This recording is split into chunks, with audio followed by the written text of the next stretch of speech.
Jerusalem lay steeped in shadows, its people uncertain and anxious. Amid the clatter of daily life, there stood Isaiah, a young man of aristocratic birth, his eyes keen and inwardly searching. Isaiah, unlike many around him, could not close his ears to the cries of injustice, nor his heart to the suffering that swept the kingdom as Assyria's threat loomed on the horizon.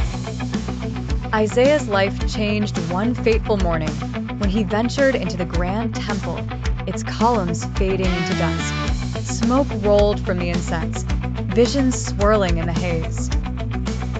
Suddenly, he saw something extraordinary. The Lord seated upon a throne, his robe filling the temple, surrounded by seraphim. Their voices shook the foundations. Holy, holy, holy is the Lord Almighty. The sight overwhelmed Isaiah. He fell to his knees, convicted of his own imperfection and the corruption of his people. But one of the seraphim flew to him, touching his lips with a live coal. "Your guilt is taken away," said the angelic being. With trembling resolve, Isaiah answered the call. "Here am I, send me." From that day, Isaiah became a prophet. His words flashed through streets and palaces alike. He condemned idolatry and corruption among the rich, pleaded for justice for the poor. Kings listened, some with fear, others with contempt. The shadow of mighty Assyria crept closer, and Isaiah urged the rulers to trust not in foreign alliances, but in God alone. When King Ahaz faced invasion, Isaiah delivered a mysterious sign, a child named Emmanuel, meaning God with us.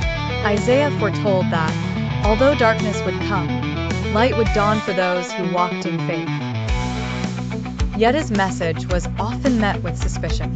Some called him a voice crying in the wilderness, others dismissed him as a fanatic. Years swept by. He spoke oracles of hope and doom, seeing not just the present, but futures stretching decades ahead. Through famine, war, and exile, Isaiah remained steadfast, a lone voice on city walls, in dusty corridors, beside royal gardens. He described visions of swords beaten into plowshares, lions lying with lambs, and a suffering servant who would bring healing to many. One cold night, Isaiah wandered the streets, heart heavy with the suffering of his people. He remembered the earlier vision, the coal, the forgiveness.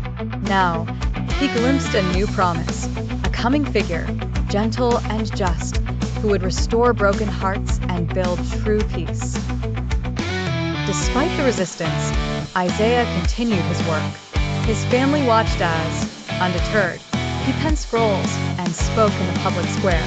Through secret meetings and public declarations, he wove together glimpses of redemption and warnings of judgment.